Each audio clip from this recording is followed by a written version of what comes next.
قال يا إبليس ما لك ألا تكون مع الساجدين قال لم أكن لأسجد لبشر خلقته من صلصال من حمأ مسنون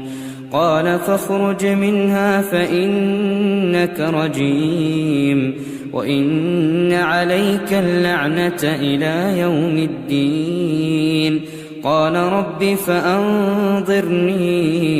إلى يوم يبعثون قال فإنك من المنظرين إلى يوم الوقت المعلوم قال رب بما أغويتني لأزينن لهم في الأرض ولأغوينهم أجمعين إلا عبادك منهم المخلصين